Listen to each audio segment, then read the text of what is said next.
500 लोकांनी आम्ही 28,000 कापल्यात का नाही?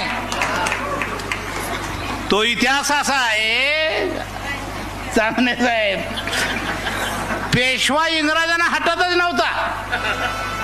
काय करायचं? आणि आमचं गडी गळ्यात गाडग, पाठीमग पेसाठी लाज राखणं कपडा, पण गडे लठ गबगबीत गडी.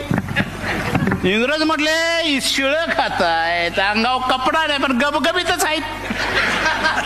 ह्यांचं सैन्य जर बनवलं तर त्यांचा बुक्काच होईल.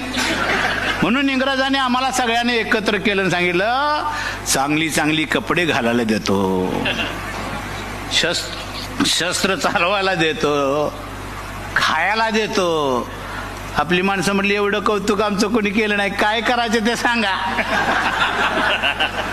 असं कौतुक आमचं कोणी केलं नाही, काय करायचं ते सांगा. इंग्रज म्हटले पेशवा मारायचा आहे, काय म्हणा आमच्या लोकांनी, हे आमच्या हाताचा मळ आहे म्हटले. आणि खरं ठरलं का नाही? 11 फलटणी तयार केल्या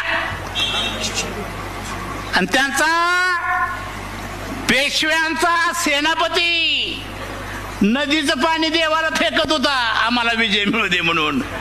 आमची माणसं तलवारीला धार देत होती. देवाला पाणी घालून कधी युद्ध जिंकता येते का? तलवारीनं कापली 28,000. घटनेचा नाद केला तर ब्याला ठेवणार नाही हा इशारा डिप्याच्या वतीनं आम्ही देतोय. आमचा श्वास आहे घटना, आमचं अस्तित्व आहे घटना, आमचा जीव आहे घटना. ती घटना जर रद्द करण्याचा विचार स्वप्नात सुद्धा आणू नका. वंश सुद्धा शिल्लक राहणार नाही.